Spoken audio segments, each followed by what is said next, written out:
Hello student, welcome to college study Delhi university. So आज की video में हम देखने वाले हैं फाइनेंशियल मैनेजमेंट का क्वेश्चन पेपर। ठीक है, ये वो क्वेश्चन पेपर है जो रेगुलर वाले स्टूडेंट्स का इसी साल अभी कुछ टाइम पहले जो उनका पेपर हुआ था, ये वही वाला पेपर है। हम देखने वाले हैं कि कौन कौन से क्वेश्चन आए हैं, कौन कौन से यूनिट से आए हैं, ताकि हमें पता चले कि कौन सी यूनिट इंपॉर्टेंट है। और देखो, जो रेगुलर का पेपर होता है ना, सोल का भी वैसा ही पेपर आता है। मुश्किल से 2 से 3 आपको ऐसे क्वेश्चन मिल सकते हैं जो थोड़े अलग हो, ठीक है। बाकी सेम पैटर्न पे आता है। आपने बिजनेस मैथ्स का पेपर दिया होगा तो आपको पता चल ही गया होगा। तो चलिए शुरू करते हैं। देखो, पहला क्वेश्चन था, a modern finance function are aimed at maximising the net worth of the shareholder and not the profit of business. हमें इसे एक्सप्लेन करना था और ये 6 मार्क्स में आया था। तो ये क्वेश्चन आपका यूनिट 1 से था, और यूनिट 1 से भी आपका जो टॉपिक था इसका वो था objective of modern finance. Then आपका इसका इसी क्वेश्चन का जो बी पार्ट था उसमें दिया हुआ है कि bestie take a loan of 10 lakh, repay in 5 equal instalment at the end of each year. Rate of return 10% था और आपको पूछा था अमाउंट ऑफ ईच इंस्टॉलमेंट। तो ये आपका यूनिट 1 से ही है क्वेश्चन, और इसका टॉपिक है टाइम वैल्यू ऑफ मनी। तो आप देख सकते हो कि एक थ्योरी क्वेश्चन तो एक न्यूमेरिकल, बट न्यूमेरिकल इस क्वेश्चन पेपर में आपको ज़्यादा देखने को मिलेंगे। देन आपका जो इसका सी पार्ट है उसमें आपको पूरा एक क्वेश्चन दिया है कि firm X and Y are identical in every expect except for their leverage level, and firm X has 9% debenture, total 20 lakh, an operating profit of 6 lakh and tax rate 30%. Firm Y overall cost of capital is 10%. हमें calculate करना है value of each firm using a MM approach. Additionally determine equity capitalisation rate and overall cost of capital.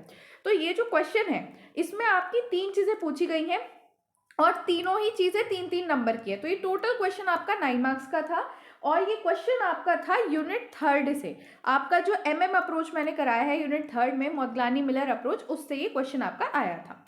Then इसके और में आपका जो पहला part था उसमें पूछा गया है, if you start investing sum of 10,000 and mutual fund starting today expecting that you will earn a rate of return 12%, how much will you accumulate in 10 year. तो ये आपका क्वेश्चन यूनिट 1 से आया है, और ये क्वेश्चन है टाइम वैल्यू ऑफ मनी से। ठीक है, ये टाइम वैल्यू ऑफ मनी वाले टॉपिक से आया है, पूरा न्यूमेरिकल आपका क्वेश्चन है। देन नेक्स्ट क्वेश्चन है, you plan to go abroad for a higher study after working for a next 5 year and understand that an amount 20 lakh will be needed for this purpose.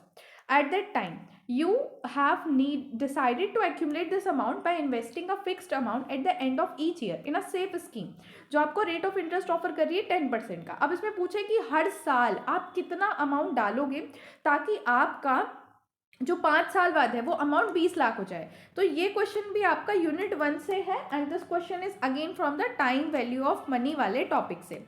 Then you have the next question C part. इसी question का जो C part है कि honourable vice chancellor of university of Delhi want to start a scholarship 25,000 per annum to the student of outstanding performance.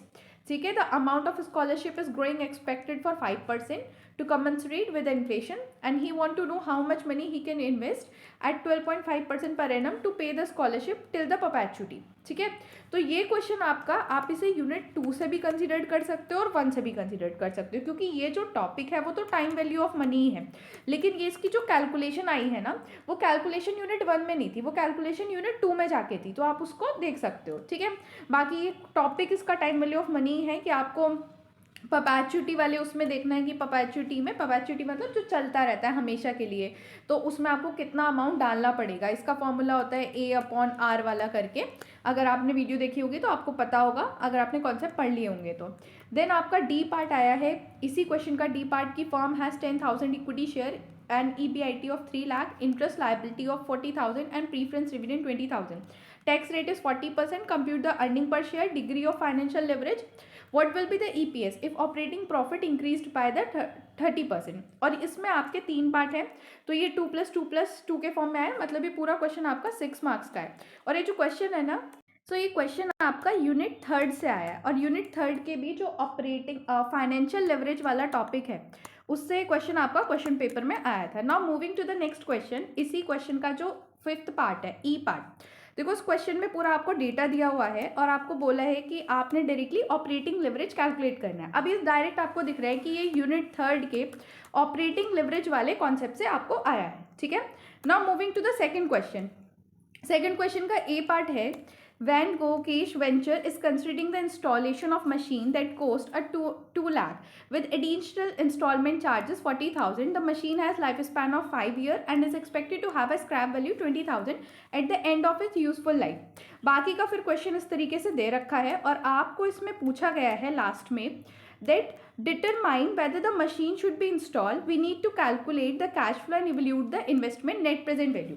देखो आपको question देख के पता चल गया होगा कि पूरा का पूरा क्वेश्चन 15 मार्क्स का ही आया है और इसमें डायरेक्टली आपको नेट प्रेजेंट वैल्यू पूछी गई है। जो मैंने आपको स्ट्रैटेजी वाली टॉपिक कराया था उसमें मैंने आपको ये साफ साफ बताया था कि नेट प्रेजेंट वैल्यू किसी भी कीमत पे आपको छोड़ना नहीं है। देखो पूरा का पूरा 15 नंबर का क्वेश्चन आपके एग्जाम में आया और ये आपका कौन से यूनिट में है, ये यूनिट सेकंड का टॉपिक है। Now moving to the second part of this question, यहाँ पे आपको डायरेक्टली लिमिटेशन पूछ ली है पे बैक पीरियड की और मैंने आपको स्ट्रैटेजी वाले क्वेश्चन में बताया था कि आपको पे बैक पीरियड की थ्योरी पढ़ के जरूर जानी है और ये देखो 3 नंबर में आपकी आई है।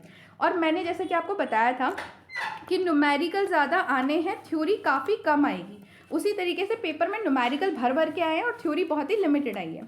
नाउ मूविंग टू द और part of the same question, यहाँ पे भी आपका एक पूरा क्वेश्चन दे रखा है और इसमें लास्ट में आपको पूछा है कि रिप्लेसमेंट करना चाहिए मशीनरी का या नहीं। तो ये आपका यूनिट सेकंड का जो टॉपिक है ना, replacement decision cash flow estimate, उससे आया हुआ है ना। अब ये जो इसके बी पार्ट में क्वेश्चन आया है, explain the discounted payback period as a capital budgeting technique, ये 3 मार्क्स का है। और देखो पे बैक पीरियड से ही आपका थ्योरी वाला क्वेश्चन आया है। यहाँ पे डिस्काउंटेड पे बैक पूछ लिया, वहाँ पे लिमिटेशन पूछ ली, ठीक है ना। ये भी आपका सेकंड यूनिट से ही, आई होप ये तो आपको पता ही होगा। Now moving to the next question, that is third question. Third question में आपको पूछा है cost of existing share capital and fresh issue of capital is always the same, do you agree why. तो ये 3 मार्क्स का question है, लेकिन देखो ये कॉन्सेप्ट से रिलेटेड क्वेश्चन है, डायरेक्ट डेफिनेशन वगैरह नहीं पूछी है। आपको प्रॉपर कॉन्सेप्ट पूछा हुआ है कि कॉन्सेप्ट में क्या इसमें चीज़ें दी रखी है। ये आपका यूनिट थर्ड से क्वेश्चन आया है और इसका टॉपिक है cost of capital, cost of equity के रिगार्डिंग यहाँ पे पूछा हुआ है। Now moving to the B part of the same question, यहाँ पे पूरा आपको क्वेश्चन दिया हुआ है और लास्ट में आपको पूछा है फाइंड आउट द ईपीएस, आपको अर्निंग पर शेयर निकालने को बोला गया है अंडर द डिफरेंट ऑप्शन के अंडर। तो ये आपका यूनिट थर्ड से क्वेश्चन आया है और यूनिट थर्ड का भी कौन सा टॉपिक है, दैट इज ईबीआईटी। ईबीआईटी वाला जो आपका टॉपिक है ना, उससे ये क्वेश्चन आ रखा है, ठीक है। नाउ मूविंग टू द और part of the same question, मतलब थर्ड क्वेश्चन का जो और पार्ट था उसका first question A part, that is the following information is supply. आपको पूरी इन्फॉर्मेशन दी है और आपको डिटरमाइन करना है optimum capital structure using a traditional approach. ये यूनिट थर्ड का जो टॉपिक है ट्रेडिशनल अप्रोच, उस वाले टॉपिक से आपका पूरा क्वेश्चन आया हुआ है। अब इसी का जो बी पार्ट है उसमें आपको पूरा डेटा दिया हुआ है और लास्ट में आपको पूछा है कि आपको कैलकुलेट करना है weighted average cost of capital, book value से भी और मार्केट वैल्यू से भी। देखो सारे वही टॉपिक आए हैं जो मैंने आपको स्ट्रैटेजी वाली में बताया था कि कौन कौन से इंपॉर्टेंट टॉपिक है जो आपको पढ़ के ही जाने। सारे के सारे वही टॉपिक आपको क्वेश्चन पेपर में रखे हुए दिखाई दे रहे होंगे, ठीक है। तो ये आपको दिख ही रहा होगा कि यूनिट थर्ड के जो weighted average cost of capital topic है उसके बुक वैल्यू और मार्केट वैल्यू वेट वाले क्वेश्चन से आए हुए हैं, ठीक है, इस टॉपिक से आए हुए हैं। Now moving to the next part of this question, that is C part. C part में आपको पूरा क्वेश्चन दिया है और लास्ट में पूछा है what is expected rate of return for this bond, bond के बारे में इंफॉर्मेशन और पूछे कि एक्सपेक्टेड रेट ऑफ रिटर्न इस बॉन्ड का क्या होगा। तो ये क्वेश्चन भी आपका यूनिट थर्ड से ही आया है और आपको यहाँ पे रिटर्न बॉन्ड के बारे में बताना है, बॉन्ड वाले टॉपिक से आया हुआ है। Now moving to the fourth question, fourth question का ए पार्ट। अब देखो फोर्थ क्वेश्चन ये इसमें पूछा गया है कि मोग्लानी एंड मिलर हाइपोथेसिस आपको के हेल्प से, मोग्लानी एंड मिलर हाइपोथेसिस का यूज़ करके ये जो डेटा दे रखा है उसके बेसिस पे आपको चीज़ें बतानी है, मतलब किस तरीके से आपको एक्सप्लेन करना है मोग्लानी मिलर हाइपोथेसिस को इस डेटा के बेसिस पे। तो ये यूनिट 4 से डायरेक्ट क्वेश्चन आया है एमएम अप्रोच, जो मैंने आपको बताया था कि एमएम अप्रोच जरूर पढ़ के जाना, उसको एक्सप्लेन भी करा था, वीडियो में पढ़ाया हुआ था। तो उसमें डायरेक्टली देखो ये पूरा क्वेश्चन आ गया है और कितने मार्क्स का है, पूरे के पूरे का इस 12 मार्क्स का क्वेश्चन आया है। फिर आपको पूछा है theory question, how does Gordon model differ from the Walter model of a dividend, explain any 6 point of difference. Directly दे दिया कि भाई 6 पॉइंट आपको एक्सप्लेन करना है और ये 6 मार्क्स में आया है, थ्योरी क्वेश्चन है आपका, ठीक है। और यूनिट 4 से थ्योरी क्वेश्चन ये आपका पूछा गया है। देखो थ्योरी भी आई है, जैसे 6 मार्क्स की यहाँ आ गई, 3 मार्क्स की ऊपर आ गई, बट इतनी ज़्यादा नहीं है कि आप थ्योरी के भरोसे ही जा सको, ठीक है। अब इसी के और पार्ट में आपको एक क्वेश्चन डिफरेंट डिविडेंड दे रखा है और इस मॉडल की हेल्प से आपको पूछा है कि आपको यहाँ पे शेयर प्राइस जो है वो बताना है। ये आपको साफ दिख रहा होगा कि यूनिट 4 के जो गॉर्डन मॉडल वाला टॉपिक है उससे डायरेक्टली 12 मार्क्स का क्वेश्चन पूछा गया है। तो ऊपर आपका MM अप्रोच पूछ लिया है और नीचे आपका गॉर्डन अप्रोच पूछ लिया है, तो तीनों ही अप्रोच काफ़ी इंपॉर्टेंट है। और फिर उसके बाद यहाँ पे एक 6 मार्क्स का ये क्वेश्चन आया हुआ है थ्योरी वाला कि आपको 6 फैक्टर बताने हैं जो डिविडेंड पॉलिसी को इन्फ्लुएंस करते हैं।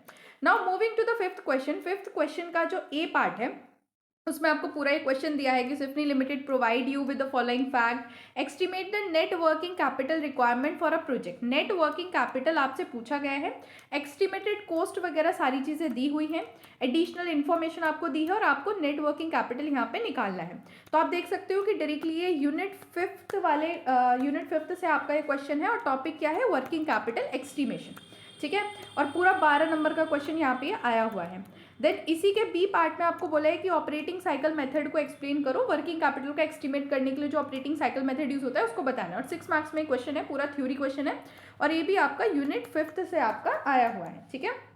नाउ इसी के और पार्ट में आपको एक दूसरा क्वेश्चन दे रखा है और इस क्वेश्चन में भी आपको बताना है कि न्यू क्रेडिट पॉलिसी एक्सेप्ट करी जाए या नहीं। तो आप देखो, एक क्वेश्चन आपको क्रेडिट पॉलिसी का पूछा है, ठीक है, क्रेडिट पॉलिसी में आपको कैलकुलेशन वाला पूछा है और उसके और में जो आपको पूछा गया है, मतलब ऊपर जो पूछा गया है वो आपको वर्किंग कैपिटल एस्टिमेशन का पूछा गया है, ठीक है।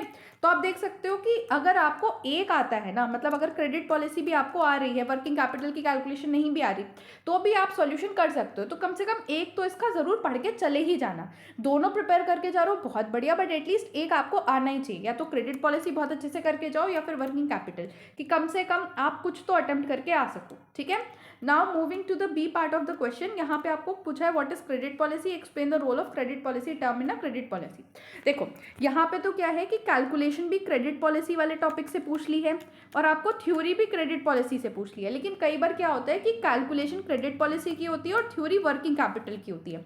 ये प्रीवियस मैंने PYQs में देखा है कि कैलकुलेशन क्रेडिट की रख देते हैं और थ्योरी वर्किंग की, और ऊपर कैलकुलेशन वर्किंग की और थ्योरी क्रेडिट की।